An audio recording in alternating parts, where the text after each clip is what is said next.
Bueno, vamos a comenzar hoy nuestra clase, cuyo contenido es la carta a la iglesia de Pérgamo, llamada también la iglesia mundana por las características que más adelante vamos a examinar.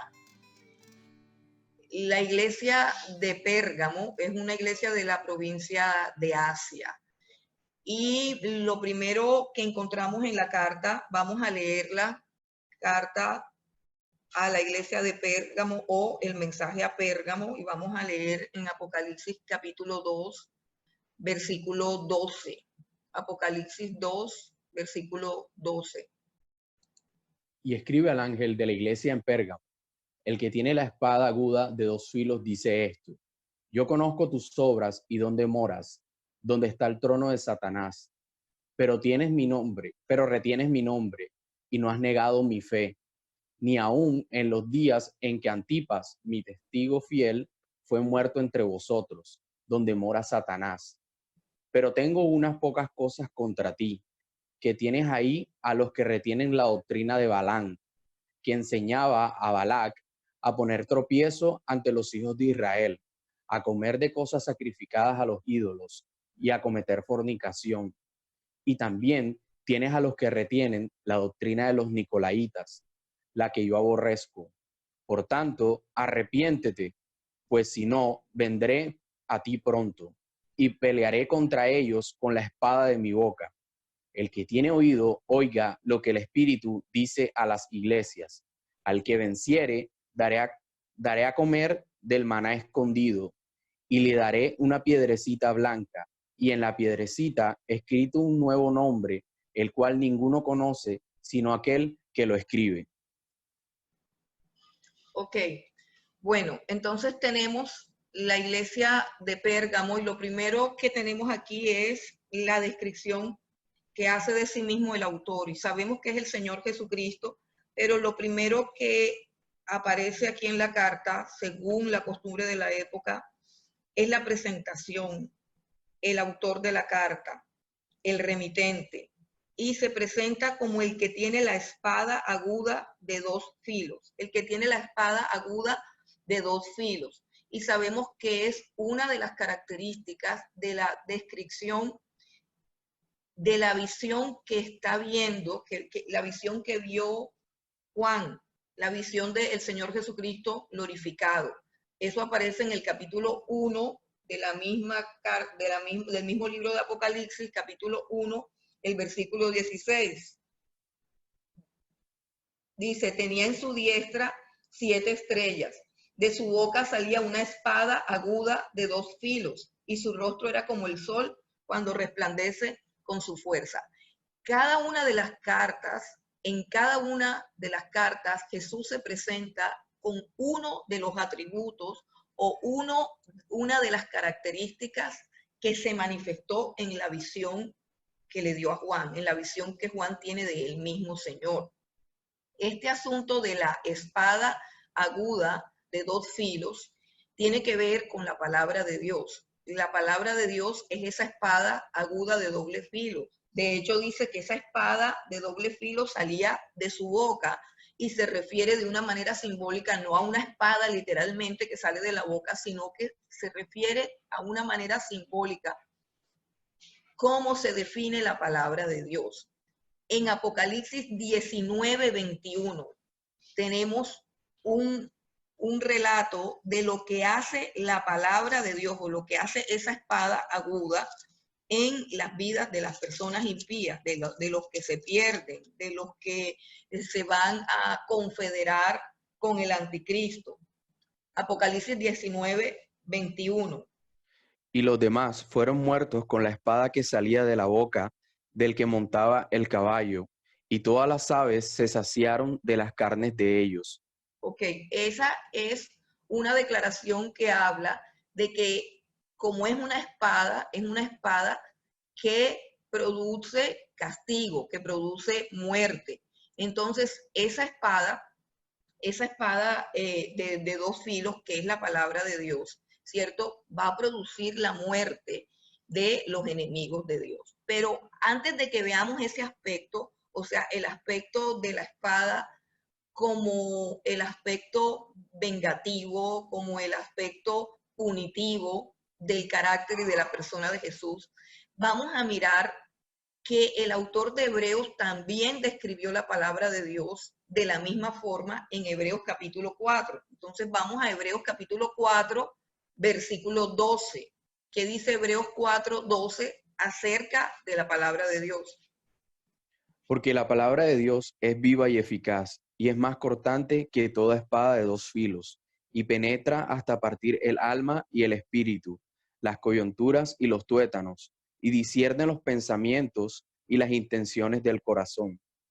Ok, esta parte de Hebreos 4:12, que es interesante ver cómo el autor de Hebreos, que escribió en una época totalmente diferente, es una persona totalmente diferente al escritor de Apocalipsis, que es Juan, cómo ya al mismo autor de Hebreos Dios le reveló ese aspecto de la palabra de Dios, que si hay algo con lo que podemos comparar la palabra de Dios, es decir, si hay algún elemento físico con el que podamos comparar la palabra de Dios, es con una espada de dos filos. O sea, imaginemos una espada que tiene filo por ambos lados, ¿cierto? Cuán peligrosa y sobre todo cuán cortante puede ser esa espada. Y eso es importante que tengamos en cuenta cómo Dios decide describir su palabra.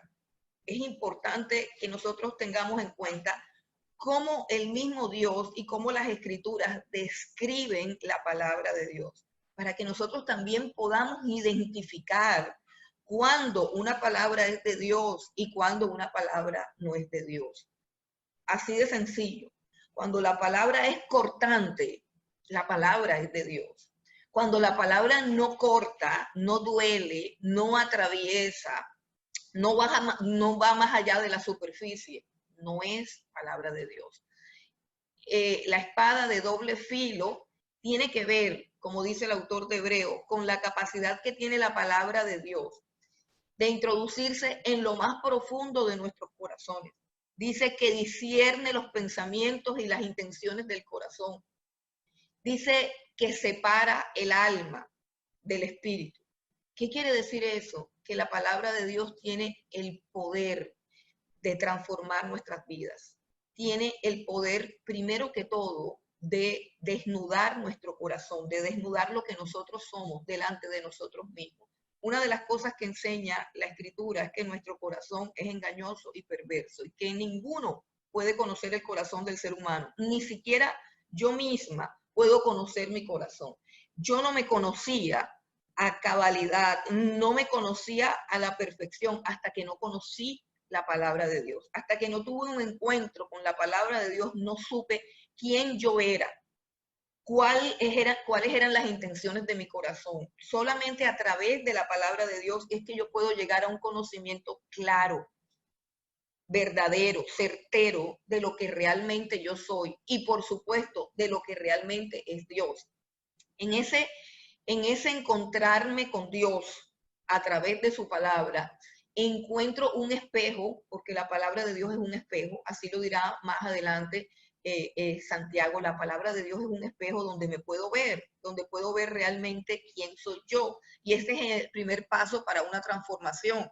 Para que yo pueda cambiar algo que está mal en mí, yo tengo que primero percibir, darme cuenta que realmente hay algo que está mal en mí. Y eso lo produce la palabra de Dios. La palabra de Dios hace que yo pueda verme. La palabra de Dios hace que yo pueda conocerme a mí misma y darme cuenta. Lo primero que me doy cuenta cuando tengo un encuentro con la palabra de Dios es que yo no soy lo que yo creo ser. Es que yo no estoy en lo cierto, sino que estoy equivocada. O sea, ese impacto con la palabra de Dios es semejante a una herida que hay con una espada de doble filo.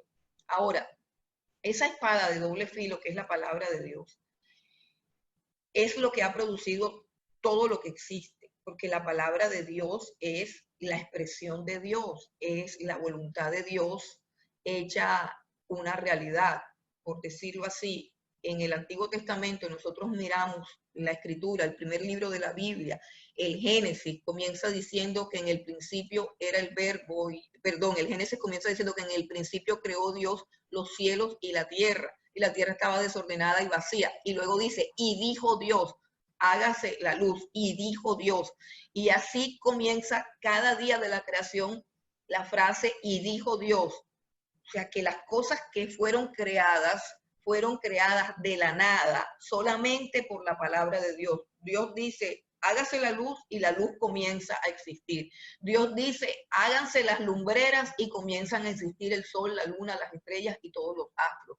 Dios dice, produzcan la tierra seres vivientes y comienzan a existir los seres vivientes. Pero ¿qué es lo que le da existencia a las cosas? La palabra de Dios.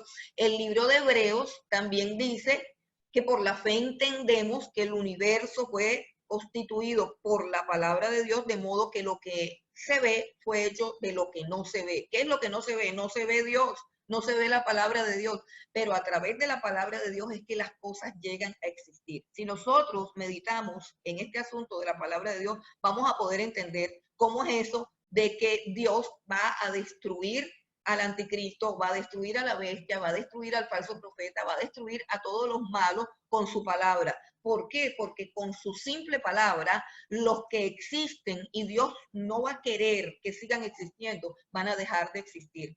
Otro texto de Hebreos en el capítulo 1 dice que Él es quien sustenta todas las cosas con la palabra de su poder. Así que nosotros existimos por la palabra de Dios. Fuimos creados por la palabra de Dios. La Biblia dice, entonces dijo Dios, hagamos al hombre a nuestra imagen y semejanza. Y el hombre llegó a ser un ser viviente por la palabra de Dios. Pero también dice que por la palabra de Dios es que existimos y subsistimos, que la palabra de Dios es la que nos sostiene y la que nos sustenta. Esto es algo supremamente importante que nosotros entendamos, que cuando estamos frente a este libro, estamos frente a la palabra de Dios y estamos frente al poder que creó al universo. Estamos frente al poder que puede hacer que algo o alguien deje de existir. Y estamos frente al poder que puede transformar todo. Y ese es el gran milagro de la palabra de Dios. Dice Hebreos 4:12 que tiene el poder de atravesar nuestros corazones, que tiene el poder de transformar nuestra vida. La vida de fe comienza por la palabra de Dios. El Señor Jesucristo decía, las palabras que yo les he hablado son vida y son espíritu. Y cuando algunos de los discípulos de Jesús empezaron a retirarse, porque no les gustaba la predicación de Jesús, precisamente porque su palabra era como espada de doble filo, o sea, porque su mensaje es cortante, porque su mensaje es duro, ¿cierto? Porque su mensaje es muy agreste. Entonces, cuando se estaban retirando algunos de sus discípulos y quedaron solamente los 12, Jesús les preguntó, ¿ustedes también se quieren ir? Y Pedro respondió, ¿a quién iremos, Señor? Solamente tú tienes palabras de vida eterna. La palabra de Dios ya había hecho su obra en el corazón de Pedro. Y Pedro decía, no importa cuán duro sea lo que tú estás diciendo, yo entiendo que esta palabra me ha dado vida y que sin esta palabra yo voy a morir. Así dijo el Señor Jesús, que no solamente de pan vivirá el hombre, sino de toda palabra que sale de la boca de Dios. Nosotros necesitamos la palabra de Dios para vivir, porque es el alimento de nuestra alma, es lo que le da vida a mi alma. Yo no puedo pensar que soy un ser que solamente necesita comer, vestir y dormir. Yo tengo que entender que soy un ser espiritual, que tengo alma, que tengo espíritu, y que así como el cuerpo necesita de comer, mi alma necesita comer. Y mi alma come. ¿Pero qué come? Esa es la pregunta, ¿qué come? ¿De qué alimentas tu alma? ¿Qué ideologías, qué ideas, qué enseñanzas, qué palabras entran a tu corazón? Somos lo que las palabras dejan, permitimos que las palabras entren a nuestra vida. Es decir, la clase de mensaje que recibe nuestra mente y nuestro entendimiento cada día acerca de lo que somos, acerca de lo que vemos, todo eso nos alimenta el alma. Entonces, la invitación es que nos alimentemos de la palabra de Dios, porque cuando una persona se alimenta de la palabra de Dios, su vida es transformada a imagen de Dios y suceden cosas impresionantes. También Romanos capítulo 12 dice, no se conformen a este siglo, más bien transfórmense por medio de la renovación de vuestro entendimiento. Y esa renovación del entendimiento la efectúa la palabra de Dios cuando permitimos que ella entre a nuestros corazones. Vamos a Isaías capítulo 11, versículo 4, que también habla del poder de la palabra de Dios para matar a los enemigos de Dios, para destruir a los enemigos de Dios. Isaías 11:4. Isaías 11:4 está hablando acerca del Señor Jesucristo y dice lo siguiente: sino que juzgará con justicia a los pobres y arguirá con equidad por los mansos de la tierra, y herirá la tierra con la vara de su boca, y con el espíritu de sus labios matará al impío. Entonces, esto es lo que dice la palabra de Dios. La palabra de Dios es un poder que puede dar vida y que puede dar muerte, dependiendo de lo que somos. Si nosotros somos buena tierra para la palabra de Dios, entonces la palabra de Dios para nosotros será vida. Pero si nosotros nos resistimos a la palabra de Dios, la palabra de Dios para nosotros será juicio, será condenación, será muerte. Eso es lo que quiere decir que es una espada aguda de dos filos. ¿Y por qué entre todas las características que tiene el Señor Jesucristo, entre todas las características, resulta que Él escoge para dirigirse a la iglesia de Pérgamo, escoge esta característica de todo lo que Él tiene, de las 7 candeleros, de su rostro como el sol, todas las características que Él tiene, Él escoge la parte que tiene que ver con la palabra. Y es porque la iglesia de Pérgamo ha caído en el vacío que ha caído por descuidar la palabra. Eso es lo que está sucediendo y por eso le está diciéndole a todos los creyentes de Pérgamo, acuérdense que yo soy el que tiene la espada aguda de dos filos. Vamos a mirar algo más ahora acerca de la iglesia de Pérgamo. Bueno, continuamos ahora con la parte de la reprensión. Vamos nuevamente a Apocalipsis capítulo 2 y miramos la parte que tiene que ver con la reprensión. Dice, perdón, la parte que tiene que ver con el elogio, Dice, yo conozco tus obras y donde moras, donde está el trono de Satanás, pero retienes mi nombre y no has negado mi fe, ni aun en los días en que Antipas, mi testigo fiel, fue muerto entre vosotros, donde mora Satanás. La ciudad de Pérgamo fue la primera ciudad en hacer un templo de adoración al César. Esta estatua que tenemos aquí en el centro es Domiciano, que le hicieron una estatua y él tenía un templo donde se adoraba a Domiciano. Lo que vamos a mirar es por qué Dios dice que la iglesia de Pérgamo mora en el lugar donde está el trono de Satanás. ¿A qué se puede referir? Entonces, revisando en la historia y revisando el contexto religioso, encontramos 3 cosas significativas que sucedían en la ciudad de Pérgamo. Número 1, era sede del culto al emperador. O sea, había una estatua del emperador y si el emperador no estaba ahí, pues tenían que adorar la estatua. Número 2, habían construido un trono que era el trono de Zeus. Como ustedes saben, Zeus es un dios de la mitología griega y absorbido por la mitología romana, que era lo que veníamos diciendo. Esta es más o menos una idea de cómo era ese trono, ¿cierto? Era el trono de Zeus, un dios mitológico, y ahí se le daba adoración a ese dios, al dios Zeus, que acuérdense que según la mitología es el padre de todos los dioses. Ok, entonces tenemos ya 2 cosas importantes en esa ciudad. Estaba el trono de Zeus, donde era adorado Zeus, estaba el templo donde se adoraba el emperador, y había también un ídolo o un dios bien interesante que era Esculapio. Esculapio era para ellos el dios de la medicina y el dios de la sanación.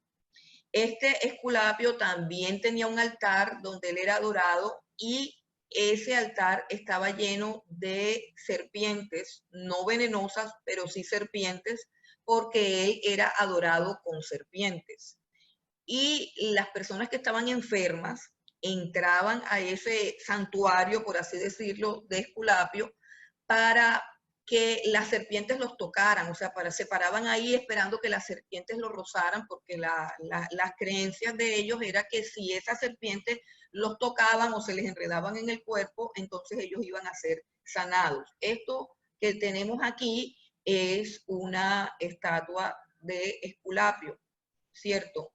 De aquí, de esta vara, la vara de Esculapio, ¿cierto? Que es donde se enreda la serpiente con la que se adora a Esculapio. De esto que nosotros estamos viendo aquí es que sale el símbolo de la medicina, ¿cierto? Que todos lo conocemos, ¿cierto? La vara de Esculapio. Bueno, este es el Dios.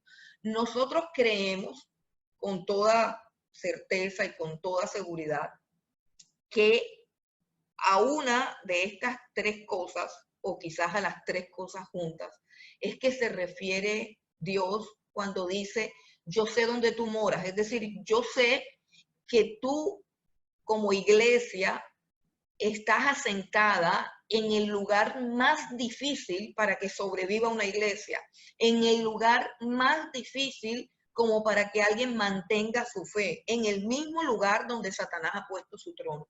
¿Y cómo sabemos que Satanás ha puesto su trono ahí? Bueno, si nosotros retrocedemos al plan de Satanás desde el Génesis, es entronizar al hombre.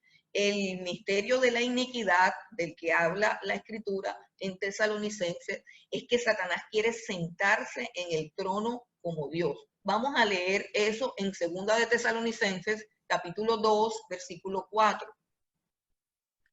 El cual se opone y se levanta contra todo lo que se llama Dios, o es objeto de culto, tanto que se sienta en el templo de Dios como Dios, haciéndose pasar por Dios. Ok, eso es parte del propósito que tiene el enemigo, entronizar al hombre como un Dios, hacer que el hombre se convierta en un Dios. Eso fue lo que le dijo desde el principio a Eva. No, no, no, no morirás, sino que cuando de él comieres, serás como Dios sabiendo el bien y el mal. Ese pensamiento lo hubo en el corazón de él porque él soñó con sentarse en el trono y recibir toda la adoración de la cual es digno solamente Dios. Y esa ambición y esa codicia propia de él se la transmite al hombre, ¿cierto? Y el plan del enemigo, el plan de Satanás es entronizar a un hombre, pero no en el poder político y social, no, sino entronizar a un hombre para que toda la humanidad lo adore. Ese es el plan que él tiene. Y luego derribar a ese hombre y por supuesto colocarse él. Él lo que quiere es un trono donde él sea adorado. ¿Y qué encontramos aquí?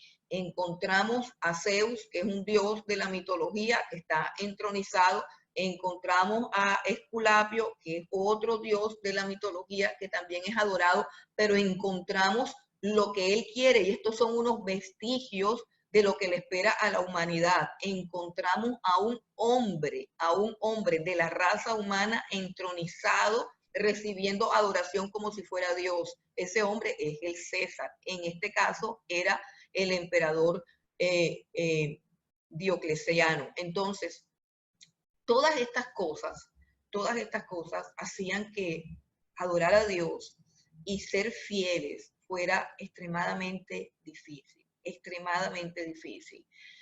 Pérgamo es una ciudad, la palabra Pérgamo significa acrópolis, es una ciudad próspera, poderosa, pujante, avanzada en cultura, en desarrollo.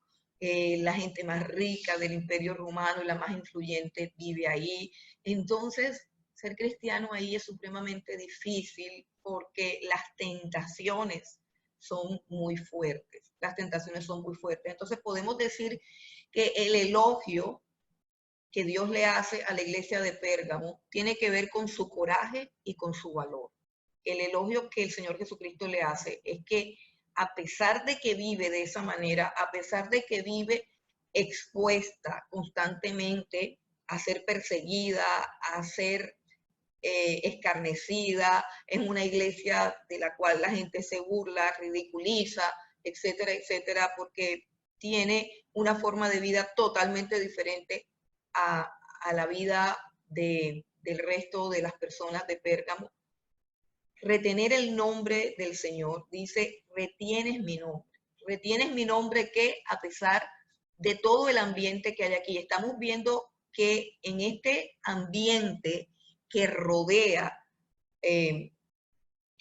a Pérgamo y que rodea a la iglesia del Señor Jesucristo en Pérgamo, en todo este ambiente hay unos componentes humanos, pero hay unos componentes espirituales, y esa es la parte que tenemos que entender, porque esta es la iglesia que se enfrenta, digámoslo así, a una lucha espiritual, porque es un lugar donde espiritualmente Satanás ha hecho su morada, se ha entronizado ahí en ese lugar. Imaginemos lo difícil que tenía que ser para ellos profesar su fe y permanecer fieles y confesar el nombre de Jesús. Estamos hablando de una iglesia de gran coraje y de gran valor.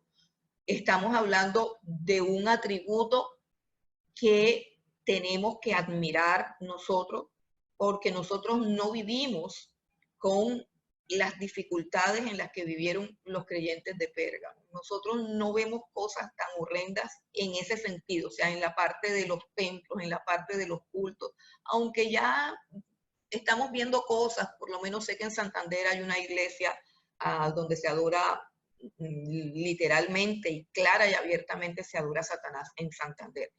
Bueno, bueno, todas las iglesias tradicionales tienen hombres, tienen estatuas, y esas estatuas reciben, según ellos, veneración, y bueno, no vamos a entrar en ese tema ahora, pero sabemos que eso no le agrada a Dios. Es muy complicado ser cristiano en un ambiente así, y es muy complicado retener el nombre del Señor y no negar su fe a pesar de eso. Más sin embargo, lo contrario sería mucho más peligroso. Sería mucho más peligroso para la vida de los creyentes en Pérgamo dejarse llevar por la tentación de ser un creyente oculto, de ser un creyente de la sociedad secreta, de ser un creyente que pase inadvertido por la sociedad, de ser un creyente que nadie sepa que soy creyente, y eso aún sucede en nuestro medio. Cristianos que uno nunca se entera de que son cristianos, sino que finalmente pasa el tiempo y uno se enteró, era cristiano, pero como si nunca habló del Señor Jesucristo, nunca lo escuchamos recitando un versículo de la Biblia, nunca habló de orar, nunca habló de nada, nunca, o sea, nadie sabía que era cristiano. Pasar como un cristiano inadvertido para evadir los problemas, las persecuciones y aún quizás la misma muerte, es mucho más grave que las consecuencias de reconocer a Cristo, de las consecuencias de proclamar a Cristo. Y eso lo vamos a mirar en Mateo capítulo 10, versículos 32 y 33. ¿Qué dice Mateo 10, 32 y 33? A cualquiera, pues, que me confiese delante de los hombres, yo también le confesaré delante de mi Padre que está en los cielos. Y a cualquiera que me niegue delante de los hombres, yo también le negaré delante de mi Padre que está en los cielos. Ok, fíjense las palabras de Jesús. A veces le damos más importancia a nuestras fallas morales o a nuestras fallas de carácter para decir que, ay, que Dios debe estar enojado con nosotros por esto y por lo otro. Pero no le damos la importancia de vida o la importancia que Jesús le da al hecho de negar a Jesús. Y negar a Jesús es simplemente estar en un lugar y no confesar que somos cristianos. Estar en un lugar y permanecer callados, es decir, estar en un lugar y ver cómo la gente se pronuncia, blasfema, habla, reniega, hace lo malo y no decir no. esto no es así, o no defender la fe, o no proclamar la fe. Entonces, es mucho más grave la cobardía que las consecuencias que pueda tener en un momento dado el coraje y el valor que nos da el Espíritu Santo de Dios para confesar al Señor Jesucristo. Vamos ahora a Romanos 1:16. El apóstol Pablo habla ahí. Dice, no me avergüenzo del Evangelio porque es poder de Dios para salvar al judío y al griego. Muchas personas les da pena predicar. A muchas personas les da pena decir que son cristianos. Y parece que esas personas no son cristianos. Porque el apóstol Pablo dice, yo no me avergüenzo del Evangelio. A pesar de que la gente que cree en el Evangelio puede ser ridiculizada, segregada, despreciada, perseguida, etcétera, etcétera.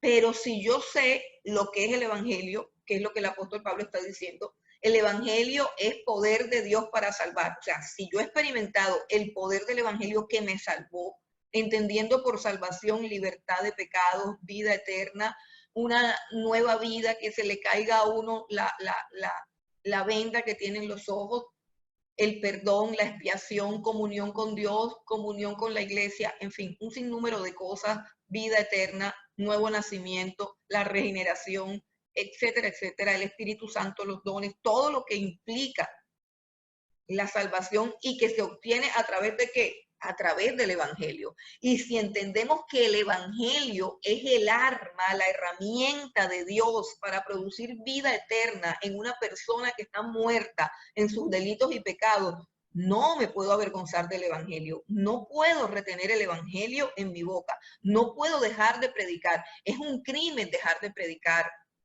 es un crimen impedir que otras personas lleguen a obtener la gracia y el favor de Dios, la salvación de Dios a través del Evangelio, porque yo simplemente lo tengo en mi corazón, pero es que a mí me da pena, me da miedo el rechazo, me da miedo que se burlen de mí.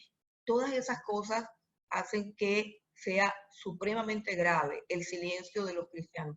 Como quiera que seamos y en la circunstancia en la que vivamos, nosotros hemos sido llamados y tenemos el deber de predicar el Evangelio, como dice el apóstol Pablo, a tiempo y a destiempo, y aún fuera de tiempo. Bueno, hay una cita aquí, pero el tablero no me lo deja ver, no me lo deja ver. Waldir, tú tienes la cita de abajo, la que está debajo de Romanos 1:16. Segunda de Timoteo Ok, la 2. puedes leer, por favor, enúnciala y la lees. Palabra fiel es esta: si somos muertos con Él, también viviremos con Él. Si sufrimos, también reinaremos con Él. Si le negamos, Él también nos negará. Si ven la frase, si sufrimos con Él, reinaremos con Él. Pero si le negamos a Él, Él también nos negará. Entonces, esta es la parte buena y tenemos que reflexionar acerca de cómo estamos viviendo alrededor, cómo estamos viviendo en el mundo que nos rodea. Estamos dando testimonio del Señor. Estamos testificando de que Cristo es nuestro Salvador. Estamos llevando el Evangelio que una vez nos dio vida a nosotros, lo estamos llevando para que le dé vida a las personas que nos rodean. Ese es el motivo principal por el cual la iglesia del Señor Jesucristo, o sea, nosotros estamos aquí en la tierra. Estamos aquí para servir, para dar vida, para dar luz, para dar salvación. No estamos aquí para condenar, no estamos aquí para criticar. Ese oficio es de Dios y el Señor lo ha postergado. Estamos en la esfera de la gracia, estamos aquí para predicar el Evangelio a toda criatura. Estamos aquí para predicar el Evangelio a toda criatura. Entonces, si nosotros sentimos vergüenza o temor, tenemos que tratar eso con Dios. Tenemos que tratar eso con Dios porque el Señor está elogiando, es la parte buena de la iglesia de Pérgamo.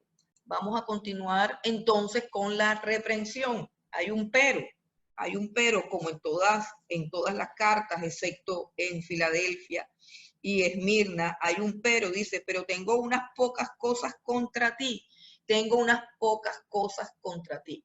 La reprensión dice, tienes ahí, dice, tienes ahí a los que retienen la doctrina de Balaam. Miren bien esto porque es importante que lo entendamos. El Señor no está diciendo que los creyentes de Pérgamo profesen la doctrina de Balaam. Ahora hablamos acerca de la doctrina de Balaam. Pero el Señor no está diciendo que los creyentes de Pérgamo profesen esa doctrina. Y eso es interesante. Eso es interesante, ¿por qué? Porque eso nos lleva a la conclusión de que los que estaban en la iglesia de Pérgamo, porque dice tienes ahí, o sea, el Señor está hablando de un grupo de personas que están allí, al interior de la iglesia de Pérgamo. Tienes ahí a unas personas que tienen la doctrina de Balaam. Dice, pero tienes ahí a los que retienen la doctrina de Balaam. ¿Qué está diciendo el Señor? Miren lo clave y es importante que entendamos esto. Está hablándole a la iglesia de Pérgamo.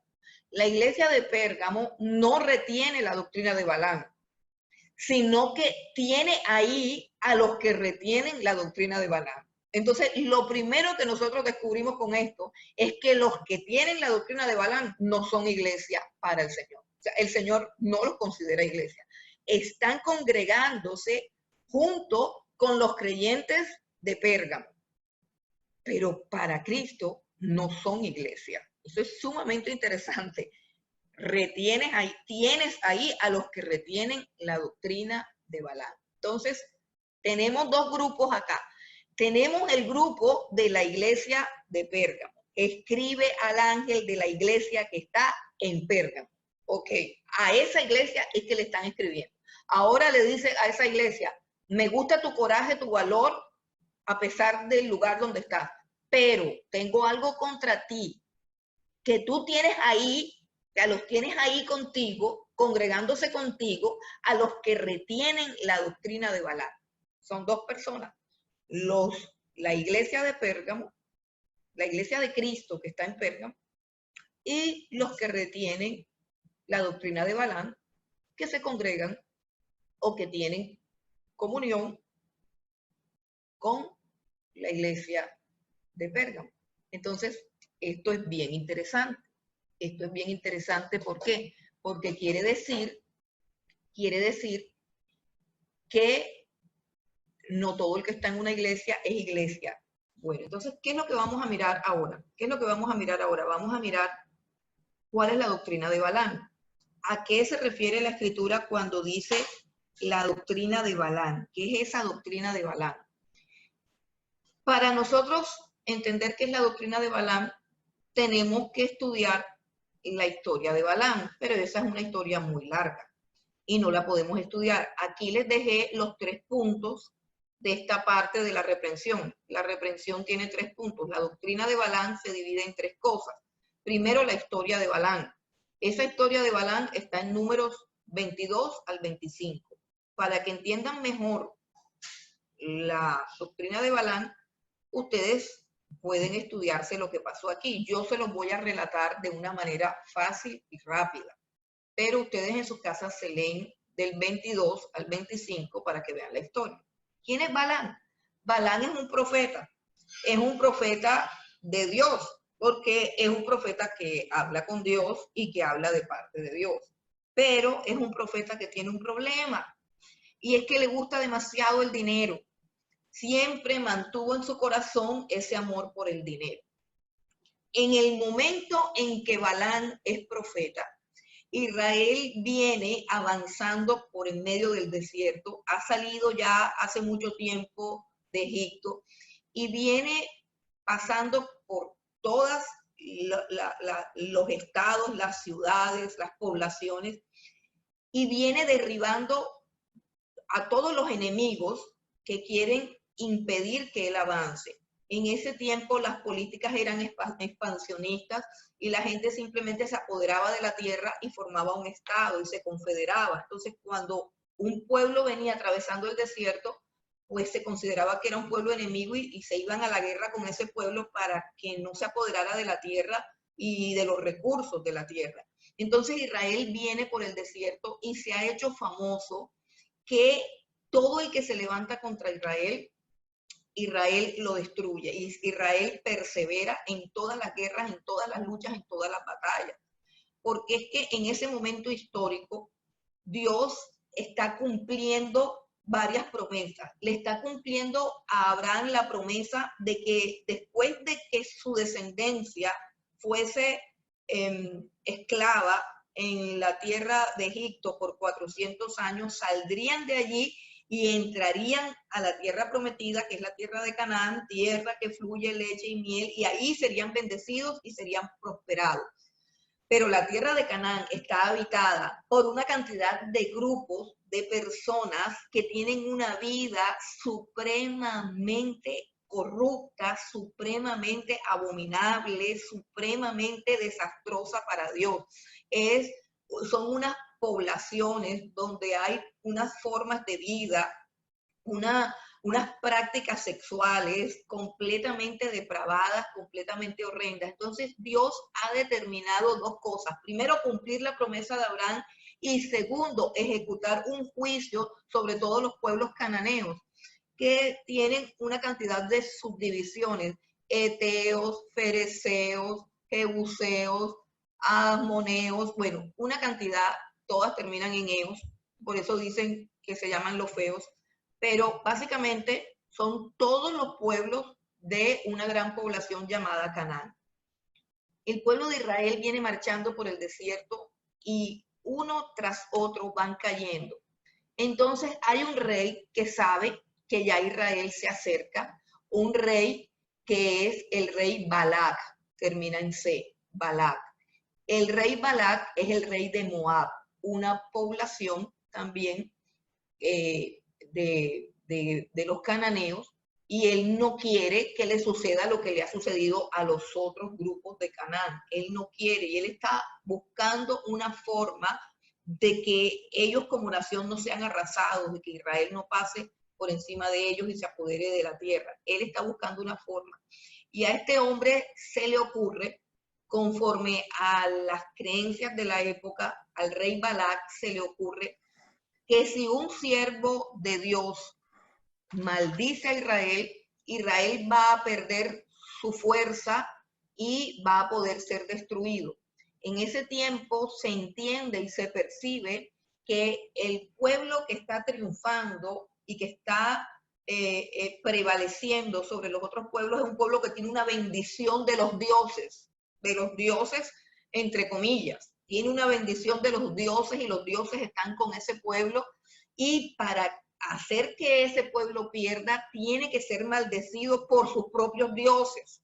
Entonces lo que hace Balac es que llama a este Balaam, que repito es un profeta de Dios, aunque la gente no quiera reconocerlo, pero es un profeta de Dios porque él ora y él le pide a Dios permiso para ir a maldecir a Israel. Entonces Balac, el rey, para no confundirlo, vamos a llamarlo el rey de Moab, le dice a Balaam: mira, yo te ofrezco tanto dinero y tú el favor que me vas a hacer es que maldigas al pueblo de Israel. Y Balaam comienza a pensar en cuán atractivo es el dinero, y este rey le hace una oferta bien fuerte para una persona llena de avaricia, para una persona llena de codicia. Es una oferta que lo hace resbalar, y esta parte de la historia la conocemos porque es casi que mitológica, porque nos pareciera que fuera mentira, pero es un hecho real que sucedió. Conocemos que Balaam no podía estar tranquilo porque él quería aceptar la plática, él no quería perder la plática, pero él tenía que maldecir a Israel. Entonces él le pregunta a Dios varias veces que si él puede ir, a donde Balac, que si él puede ir donde el rey, y que si hay como alguna manera así de que él no pierda esa plática, que de pronto él pueda decir algunas cosas acerca de Israel. Y es un hombre completamente testarudo, y sabemos lo que sucede, que cuando él finalmente en su rebeldía se va, el burro le habla a Balaam, porque el burro cuando viene avanzando encuentra y puede ver un ángel con una espada desenvainada que se le atraviesa a Balán, al profeta Avaro, y el profeta no lo puede ver, el burro se detiene y él comienza a pegarle al burro y el burro le habla. Entonces, bueno, conocemos esa historia, pero el caso es que Balán llega a donde Balac y él trata de maldecir a Israel, pero no lo puede maldecir. Y cuando él abre sus labios para maldecir a Israel, lo que sale de su boca son puras bendiciones. Entonces el rey Balac se pone muy enojado, se pone muy bravo y le dice, pues si no lo vas a maldecir, pues tampoco lo bendigas, porque lo estás haciendo es más fuerte. Bueno, el relato termina ahí en el capítulo 25 de Números, y eso nos muestra muchas cosas, una enseñanza muy bonita, pero no vamos al punto todavía de qué es la doctrina de Balac, no vamos al punto todavía. ¿Qué sucedió después? Y eso lo sabemos mucho más adelante en el capítulo 31 de Números, sabemos lo que hizo Balán.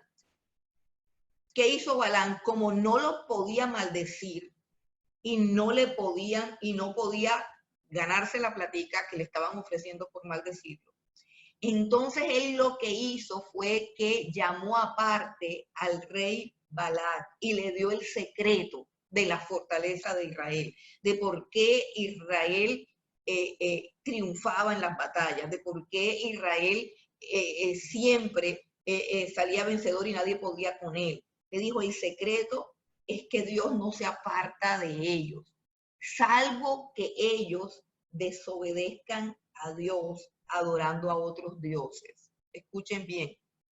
Balán, el profeta que le gustaba la platica, seducido por la platica, y en vista de que no pudo maldecir a Israel, acude a solas al rey y le dice, yo no lo puedo maldecir, pero sí te puedo decir cuál es el secreto del éxito de todas sus campañas. El secreto es que la presencia de Dios está con ellos, y mientras la presencia de Dios esté con ellos, no se puede hacer nada. Ajá, ¿y cómo hacemos para que la presencia de Dios se retire de ellos? Bueno, simplemente que ellos desobedezcan a Dios y que ellos hagan algo que Dios les ha prohibido, y es adorar a otros dioses, aún sin que se den cuenta. Este es el consejo de Balán. ¿Qué sucede? Que Balac, el rey, planea con unas jovencitas, con unas chicas, una fiesta a sus dioses, a los dioses de los cananeos, a los dioses falsos, a los dioses paganos. Planean una fiesta. Y en esa fiesta planean con un grupo de chicas, escogen unas jovencitas supremamente hermosas, y estas jovencitas hermosas van a los jóvenes de Israel, unos jóvenes que están en el desierto, quizás un poco aburridos, jóvenes al fin, no han visto chicas, están en plena pubertad, tienen las hormonas un poco subidas de tono, y llegan estas chicas y les dicen a los jóvenes de Israel, queremos invitarlos a una fiesta, tenemos una fiesta y vamos a adorar a nuestros dioses y queremos que ustedes simplemente nos acompañen, ustedes no van a hacer nada más que nos van a acompañar. De esa manera fue que cayó Israel. Estos jóvenes fueron a la fiesta, terminaron adorando a sus dioses, a los dioses de los cananeos, y terminaron acostándose con las jovencitas. Esta fue el capítulo más oscuro y más triste en la historia de Israel. ¿A dónde vamos con la doctrina de Balán? La doctrina de Balán enseña que la iglesia del Señor Jesucristo puede participar de las festividades del mundo, que la iglesia del Señor Jesucristo puede unirse a los festejos de la cultura en donde ella habita. Eso es lo que enseña la doctrina de Balán. Muchas iglesias tienen esta doctrina, muchas iglesias cristianas, y muchas iglesias que, si bien no profesan abiertamente la doctrina de Balán, sí viven de acuerdo a la doctrina de Balaam, es decir, participan de la adoración a los dioses paganos. Ahora, aquí ya llegamos a un punto bien complicado, porque a estas alturas de la vida, alguno de ustedes puede estar pensando, pero ¿cómo así? ¿Cuáles son los dioses paganos? ¿Cuáles son esas formas de adoración que impiden o que estorban que la presencia de Dios y la bendición? Porque es que no nos alejemos del punto. El punto está en que hay un asunto doctrinal que lleva a la persona a no ser pueblo de Dios, a perder su comunión con Dios o a no tenerla nunca. Entonces, ¿qué tenemos en la historia de Balaam? En la historia de Balaam tenemos un símbolo, o sea, es una historia real que sucedió. Y por eso tengo aquí en la pantalla, tengo un caso de fornicación física, que es el evento de Números 22, 25, el evento en el que los israelitas se fueron de fiesta con las moabitas y terminaron no solamente tomando, bebiendo y celebrando junto con ellas, sino que también terminaron fornicando, o sea, terminaron acostándose con estas niñas. Esto que tenemos aquí es un hecho histórico, real, es la fornicación física. Los chicos de Israel se juntaron con las chicas de Moab en una fiesta pagana, en una fiesta que estaba siendo ofrecida a sus dioses. Ok, pero la Biblia dice que estas cosas nos enseñan unas realidades espirituales, Ya les dije que la aplicación doctrinal de esto es que Balaam enseña, o la doctrina de Balaam enseña, que se puede participar de las cosas de Dios y se puede participar de las cosas del mundo. Esta es una enseñanza muy generalizada, que si bien de pronto no la enseñen así claramente, ve, tú puedes, si la practica un gran porcentaje de la iglesia que dice ser iglesia de Cristo. Y aquí entramos a un tema bastante controvertido. Se puede ser iglesia y se puede practicar todas las costumbres del mundo y al mismo tiempo llamarse iglesia. La respuesta que nos da la escritura aquí es no se puede. Ya vimos que había dos grupos en una congregación, la iglesia del Señor Jesucristo y los que retenían la doctrina de Balaam. Es decir, los que al mismo tiempo de congregarse, al mismo tiempo fornicaban con el mundo, al mismo tiempo participaban de las cosas del mundo. Y es que la fornicación física es una representación del adulterio espiritual, que no es otra cosa sino idolatría. Nosotros tenemos un Dios. El pueblo de Israel se había casado con un Dios. En el monte Sinaí, cuando Dios le da las tablas de la ley a Moisés, Dios hace un pacto, a través de Moisés hace un pacto con Israel. Israel tiene que obedecer los mandamientos y a cambio de eso, Israel sería el pueblo amado de Dios, habitaría en la tierra prometida y ningún enemigo iba a poder hacerle frente, sino que él iba a ganar todas las batallas, siempre y cuando él tuviera exclusividad de adoración, Israel estuviese casado y fuese fiel. Israel como esposa de Dios tenía que ser fiel a un solo marido, y ese solo marido era el Dios de Israel, era Yahweh, el Dios que se le reveló, el yo soy que se le reveló a Moisés. En el momento en que Israel participara de los cultos y de las celebraciones paganas a los otros dioses, estaba cometiendo ¿qué? Adulterio espiritual, estaba profanando a Dios, estaba adulterando con otro Dios, y eso es lo que se constituye como idolatría. Así lo dice Éxodo capítulo 20, no tendrás dioses ajenos delante de mí. La adoración o la fiesta, es una fiesta que se llamó la fiesta de Valpeor. Esa fiesta de Valpeor era una fiesta consagrada a sus dioses. Ya estamos entrando en un tema bastante candente. Quiero que vayamos a Primera de Corintios,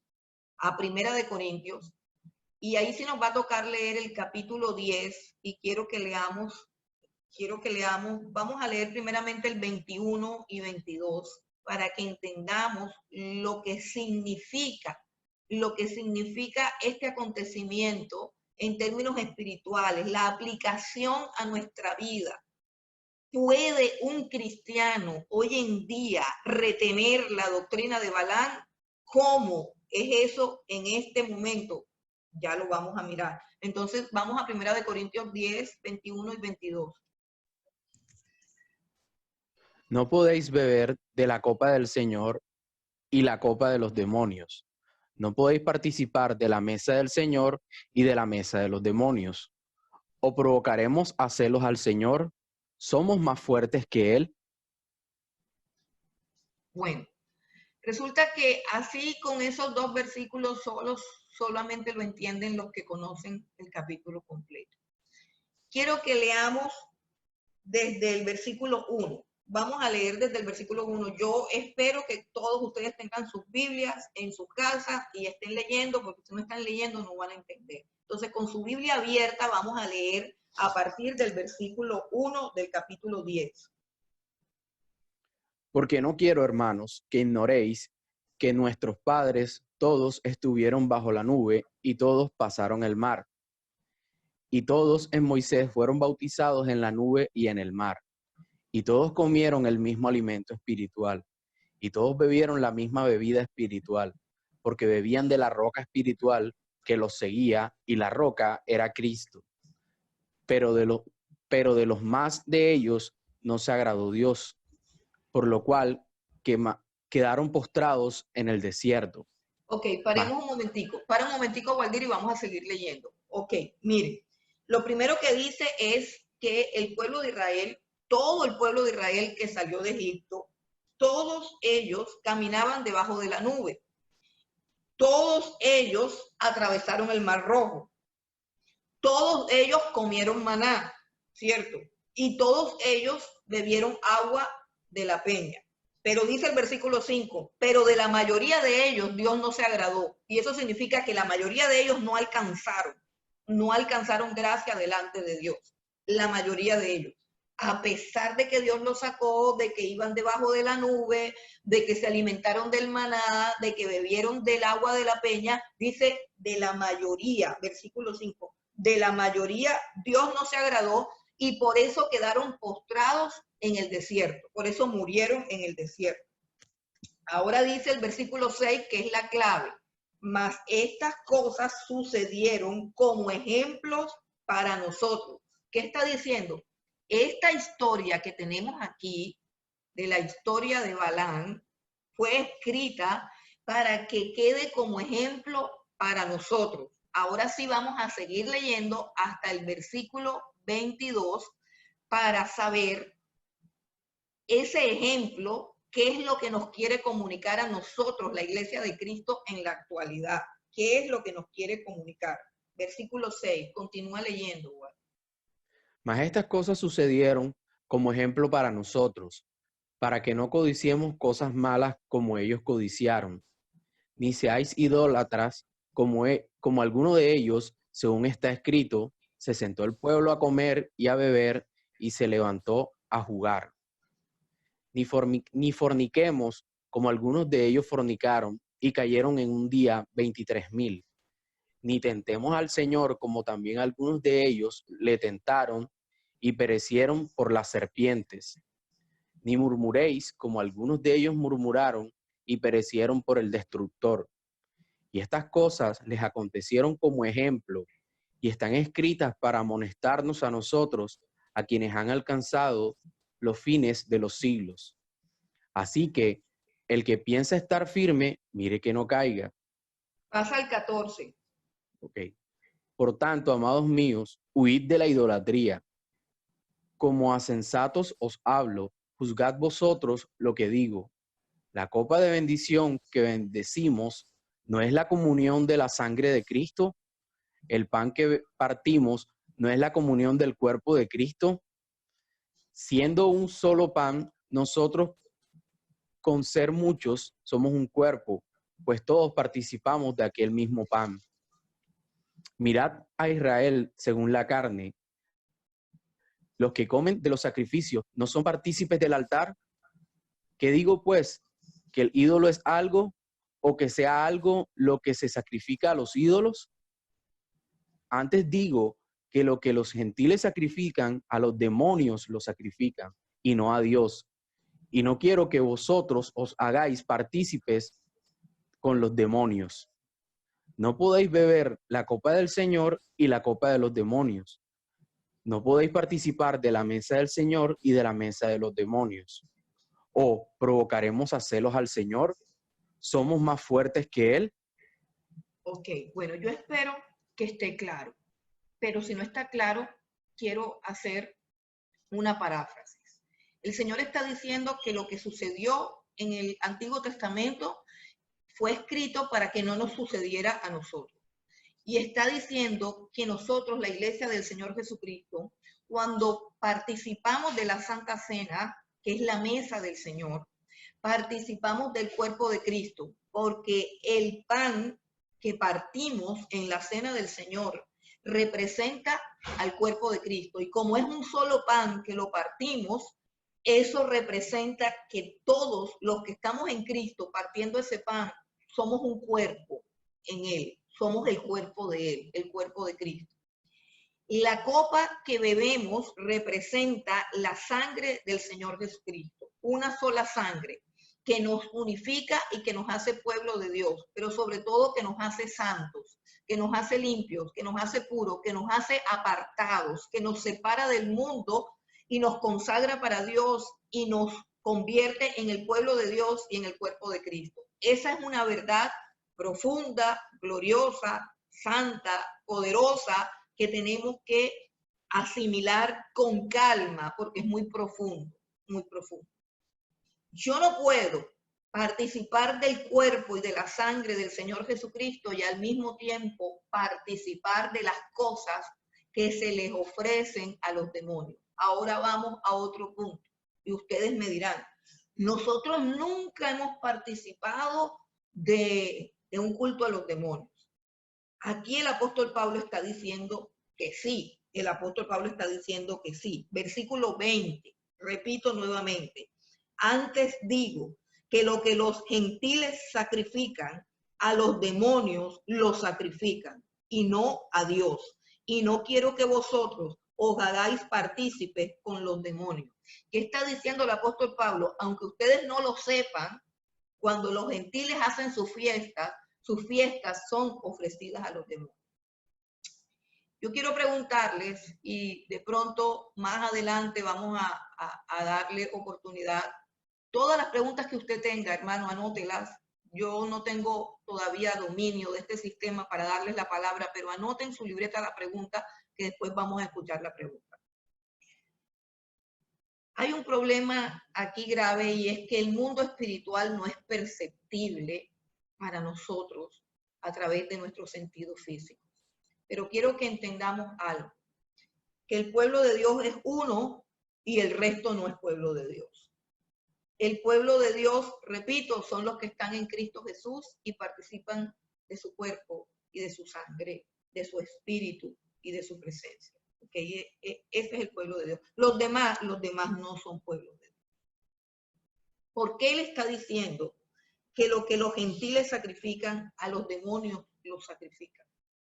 Porque todo es ofrecido a sus dioses. Yo les hago una pregunta. ¿Cuántos de ustedes sabían que la vara del símbolo de la medicina es la vara de Esculapio y que Esculapio es un dios pagano?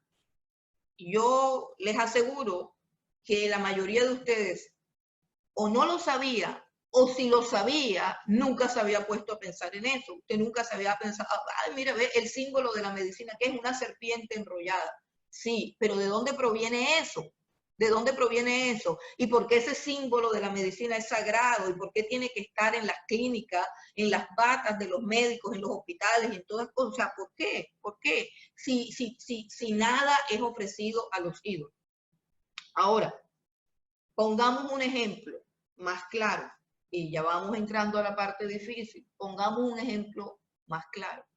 Existen muchas iglesias que participan de los carnavales porque dicen que eso es un asunto cultural y que no tiene ninguna repercusión espiritual.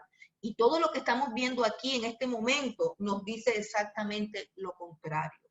Todas las festividades tienen una connotación espiritual.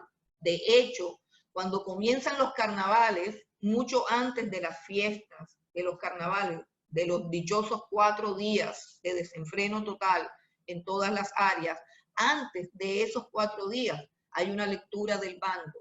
En esa lectura del bando, si nos despojamos de las vendas de nuestros ojos y hacemos una lectura guiados por el Espíritu Santo, nos vamos a dar cuenta que en esa lectura se invocan varios demonios y que se les ofrece las festividades del carnaval a los demonios. Por eso se hace la lectura del bando. O sea, las cosas no vienen de manera accidental, que bueno, viene el desfile el desfile. No, antes de que comience la festividad, mucho antes, cuando comienzan las verbenas previas y cuando uno, si es sensible a las cosas de Dios y si tiene el Espíritu Santo, comience a ver que todo el ambiente está contaminado, que hay como un espíritu de ofuscación, de enojo, de ira, que hay algo feo en el ambiente. Antes de eso, eso se inicia con una dedicación 100% religiosa, donde se invocan a varios demonios y se les ofrece la ciudad y se les ofrece todo lo que se va a hacer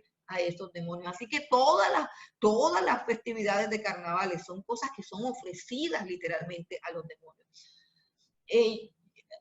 Unos días antes del último carnaval que se dio y que ojalá que no haya carnaval el año que viene, ojalá Dios quiera. Bueno, una uno de esos días, un fin de semana previo al carnaval, un poquito antes de la lectura del bando, yo venía en un taxi y estaba escuchando una emisora que escuchan los taxistas. Yo no sé si es la W o qué es, pero tienen un programa por ahí tipo 6 de la tarde donde echan chistes y hacen cosas y es la emisora que le encanta a todos los taxistas. Y estaban entrevistando a la reina del carnaval, no recuerdo su nombre. La estaban entrevistando y le estaban preguntando por el vestido, por la temática del carnaval, por la temática de la lectura del bando y de toda lo que iba a ser el carnaval, según ella lo veía y según ella lo estaba preparando. Y le preguntaron que en qué se había inspirado ella. Y ella contestó que se había inspirado en un viaje que ella hizo a la India, donde quedó impactada de la pluralidad de los dioses que adoraban en la India y que esos dioses a ella le parecieron supremamente maravillosos, encantadores y que esos dioses le habían servido a ella de inspiración para sus vestidos y para las temáticas del carnaval. Pero aunque no hubiera ido a la India, repito, todos los carnavales y todas las festividades son ofrecidas a los dioses. La Biblia nos enseña en el capítulo 11 del Génesis, cuando Dios le dijo a los descendientes de Noé que poblaran toda la tierra. La Biblia enseña que los hombres, en vez de poblar la tierra, lo que hicieron fue iniciar una rebelión contra Dios, que fue la Torre de Babel. Fue una edificación donde ellos querían hacer una torre y hacerse un nombre, hacerse famosos y edificar la torre para que no fuesen esparcidos, porque Dios quería que ellos se esparcieran y que llenaran toda la tierra. Y en abierta rebelión contra Dios, ellos empezaron a edificar la Torre de Babel. Y Dios se enojó y a diferencia de otras ocasiones donde él envía un profeta o envía, no había nadie, no había ningún profeta que enviar, no había nadie que hablara de parte de Dios, porque la Biblia dice ahí que el mundo, la humanidad toda tenía una sola lengua y todos se pusieron de acuerdo en hacer la torre en contra de lo que Dios había dicho. O sea, estaba toda la humanidad contra Dios, toda la humanidad contra Dios. Y ellos dijeron, vamos a hacer la torre, y comenzaron a hacer la torre, y la Biblia dice que Dios se enojó y dijo, nada puede hacer que ellos desistan, nada puede hacerlos entrar en razón. Vamos a descender y confundamos sus lenguas. Entonces Dios descendió ahí en la Torre de Babel cuando toda la humanidad se había confederado en una para permanecer juntos, aglomerados allí, y Dios descendió, confundió sus lenguas, cambió los idiomas y les tocó a la fuerza, escuchen bien, a la fuerza, constituirse en ciudades. Es decir, los que hablaban chino se fueron para la China. Estoy parafraseando. Los que hablaban japonés se fueron para Japón, los que hablaban inglés se fueron para Inglaterra, para Europa, y así se esparcieron como Dios había dicho, y así se formaron las naciones. Pero antes de que se formaran las naciones, ellos adoraban a un hombre, y ese hombre era Nimrod, que era el gran poderoso en la tierra, que se había levantado contra Dios, que se había enfrentado a Dios y se había hecho un hombre poderoso que le prometía a toda la humanidad protección y le prometía paz, le prometía, o sea, todo lo que el anticristo promete. Él le prometía a la humanidad seguridad, protección, provisión, todo lo que la humanidad quiere, comida, bebida, lujo, todo eso y protección se lo prometía Nimrod. Entonces él llegó a ser el primer hombre que es adorado como un dios en la humanidad, Nimrod. Entonces, cuando Dios interviene y todas las naciones se dividen, y es el origen de las naciones, por así decirle, el origen de las naciones. Todas esas naciones son paganas, todas esas naciones fueron edificadas y fundadas en abierta rebelión contra Dios. Y el capítulo 11 termina el relato de las naciones, pero en el capítulo 12 dice, pero Dios había dicho a Abraham, vete de tu casa y de tu tierra y de tu parentela y vete a la tierra que te mostraré y yo haré de ti una nación santa. En ese momento, cuando Abraham sale de Ur de los Caldeos, cuando Abraham obedece y cuando nace el pueblo de Israel es el único pueblo fundado en obediencia a Dios. Es el único pueblo que es ofrecido a Dios. Por eso es que Israel como nación es tan tremenda en la tierra. Porque, hermano, estoy hablando en términos literales, reales. Todas las naciones que existen son ofrecidas a un Dios pagano diferente del Dios verdadero. Todas las naciones que existen están bajo la influencia de potestades y de principados que las gobiernan. Pero la única nación que fue fundada y que fue creada por la obediencia de un hombre, esto es de Abraham, la única nación es Israel.